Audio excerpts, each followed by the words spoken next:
Hello everyone, welcome to Analog IAS Current Affair Analysis for 7th May 2020, and these are the articles we'll be dealing today. The first article for the day is taken from the Indian Express and it is titled Drink for Thought. So this article is regarding the place of alcohol in our culture as well as our economy.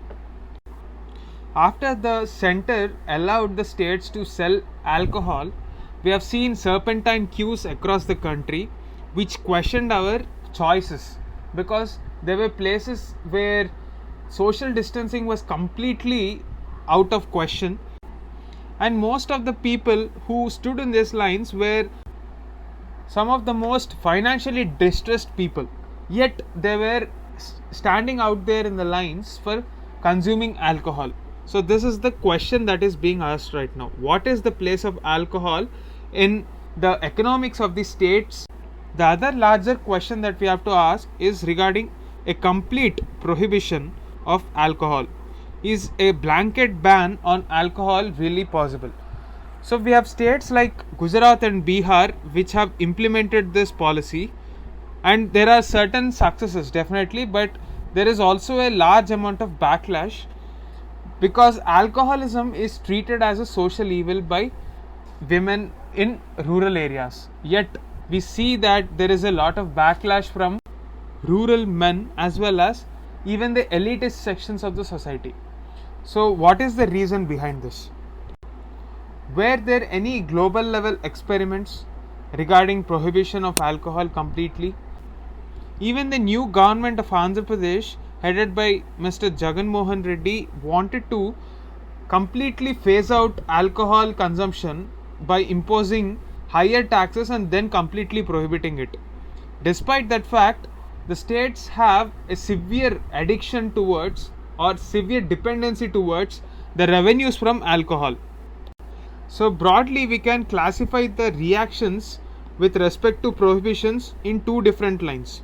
First one, there is the liberal thought which believes that every person has the right to consume alcohol if he wishes to. And the second line of thought is the more conservative or orthodox thought which advocates a complete prohibition based on moral grounds. So the author feels that it is the liberals who are at disadvantage when it comes to their implementation of the idea of liberalism. Let me explain why. So liberty is protected, according to the author, only when people have the ability to exercise restraint. So you are only as free as your ability to restrain yourself from negative behavior.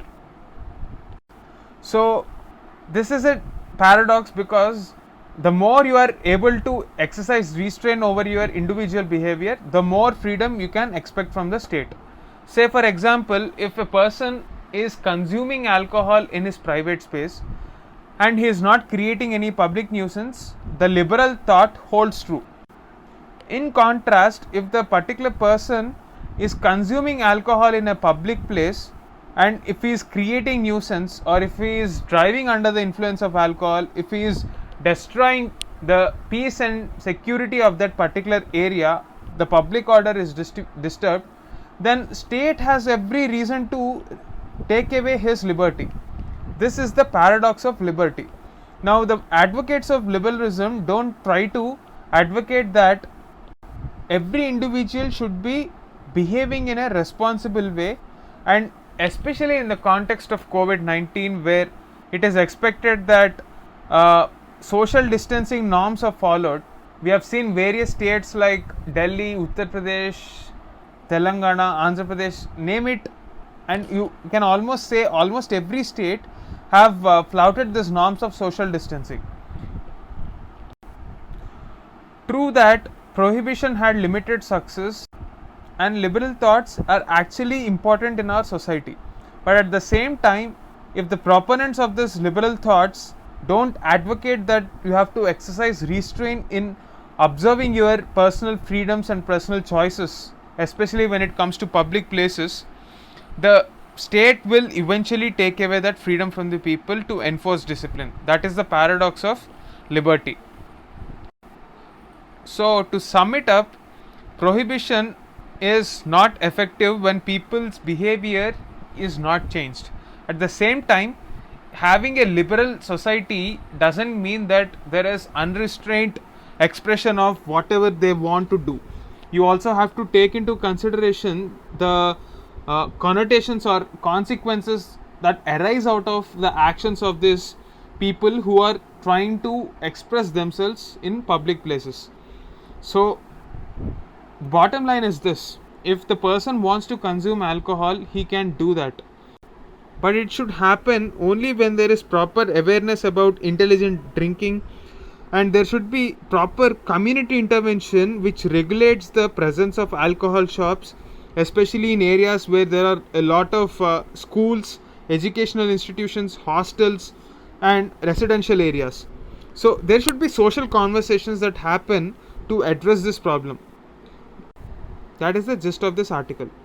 The second article for the day is taken from the Live Mint and it is titled "A Worthy Way to Fund a Big Bang Stimulus." So with COVID-19 crisis, we have various estimates that say that India must infuse at least 10% of GDP to bring economy back on track. Now the question that is very important is, how do we ensure this? Because if you take a look at the various sources of resource mobilization, our taxes have dried up because of lack of demand, our incomes have dried up, investments have dried up, we don't have enough money to borrow from the outside countries as well, because the economy is equally bad in other countries as well. So if we pump in more money, it will downgrade our rating. So how do we go about this issue? That is the main point of contention for this article. So at this moment, the government is contemplating pledging its shares from public sector entities with RBI in exchange for a loan.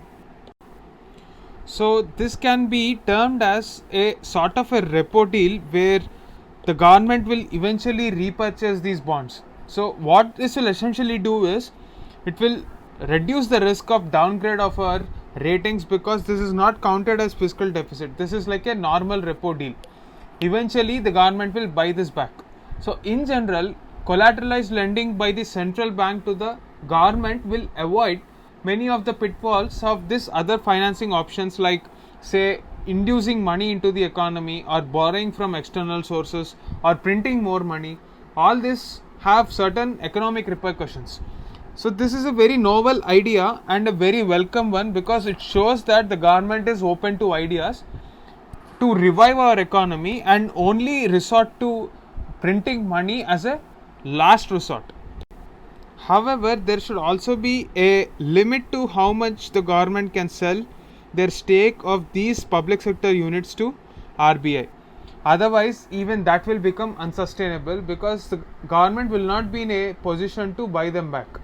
So only till a certain limit of this 10% of the GDP that we want, we have to buy it through this mortgage route.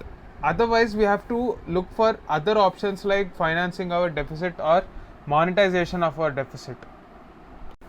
One important point that the policymakers must understand in this context is, what is the place for the idea of disinvestment after this transaction happens. Unless and until we have a clear-cut policy on what disinvestment would be like in the future, this is very unlikely to work. So unless and until we have a policy in place for privatization of PSUs, there is no way this pledging of shares can indeed be worthwhile in a sizable part of the Big Bang stimulus. That is the gist of this article. That's it for this video.